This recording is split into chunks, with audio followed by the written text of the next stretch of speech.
അസ്സലാമു അലൈക്കും. ഇന്നത്തെ വിഷയം പറയാനുള്ളതെന്ന് പറഞ്ഞാൽ, ഇപ്പം മിക്ക വീടുകളിലും ഒന്നുകിൽ ഭാര്യ ഭർത്താവിനെ ഉപേക്ഷിച്ച് പോവുക, അല്ലെങ്കിൽ ഭർത്താവ് മറ്റു സ്ത്രീകളുടെ പുറകെ പോവുക. മിക്ക വീടുകളിലും അന്തരീക്ഷം മോശമായി വരുന്നൊരു സാഹചര്യമാണ് ഇപ്പോൾ നിലവിലുള്ളത്.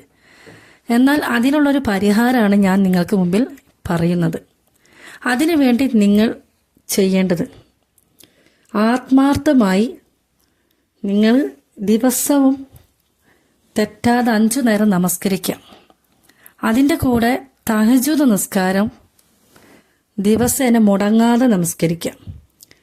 പിന്നെ പറയാനുള്ളത് സൂറത്തുൽ ബഖറയിലെ 165 ആയത്ത്, വമിനന്നാസി മൻ യത്തഹിദു മിൻ ദൂനില്ലാഹി എന്ന് തുടങ്ങുന്ന വരി, വ അന്നല്ലാഹ ശദീദുൽ അദാബ്, അവിടം വരെ ഒരു 11 തവണ പാരായണം ചെയ്യുക.